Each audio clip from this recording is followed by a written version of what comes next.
Hello, I'm going to show you about subtraction with regrouping when it involves many zeros in the top number.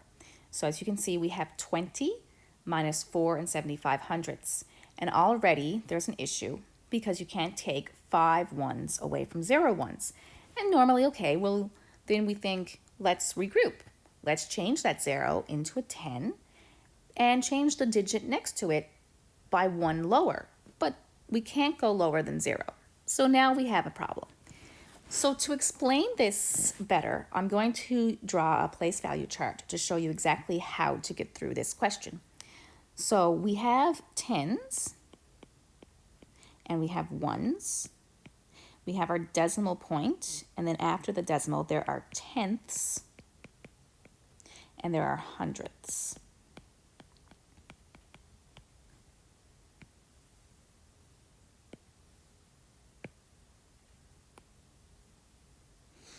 Okay, so I'm going to stick with using tens rods and unit blocks for the tens and ones, and I'm just going to draw little circles for the tenths and the hundredths for now. So I'm going to draw my 20. Oh, wrong tool, sorry. Let's fix that. So I'm going to draw my 20 in the tens. So that's 2 tens. And there are 0 ones, 0 tenths, and 0 hundredths. But I need to take away 4 ones, 7 tenths, and 5 hundredths. So I'm going to have to break apart a tens rod in order to get something to take from. So when I break apart a tens rod, that becomes 10 ones.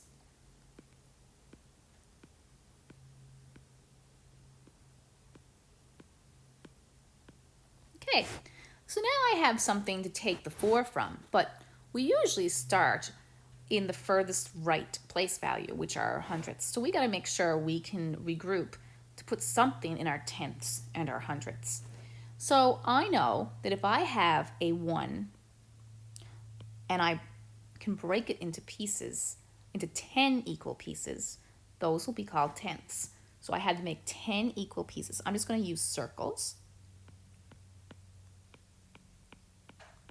to show the tenths. And I know that if I took a tenth and broke that into 10 equal pieces, I would have 10 hundredths. Again, I'm going to just use circles. Each place value is based on tens. So there are 10 hundredths in a tenth, 10 tenths in a 1, and 10 ones in a 10. So now I've been able to regroup so that all of my places have something, so I can actually subtract. And before I take anything away, I'm just going to show what I did on my numbers. So now I have 1 in the tens place, I have 9 in the ones place, I have 9 in the tenths place, and 10 in the hundredths place. So now I can easily subtract if I wanted to go up back to my numbers. 10 minus 5 is 5. 9 minus 7 is 2. Bring down my decimal. 9 minus 4 is 5. And 1 minus nothing is 1. So there's my answer. I can also show that on my place value chart to if you prefer to use something visual. So I'm taking away 5 ones. I'm taking away 7 tenths. That's 4, 5, 6, 7.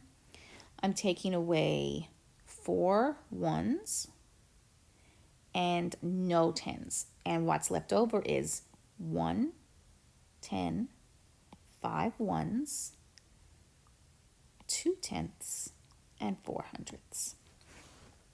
I hope this was helpful because this can be a very difficult question to solve with regrouping. There are other methods, including mental math, using coins, and renaming. For example, I can just show you the renaming.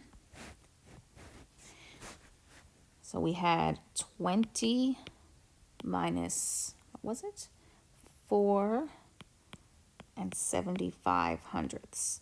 If I wanted to rename this, I would subtract 1, or in this case, 100th from the top number, which would make it 19 and 99 hundredths, plus what I subtracted was 100th.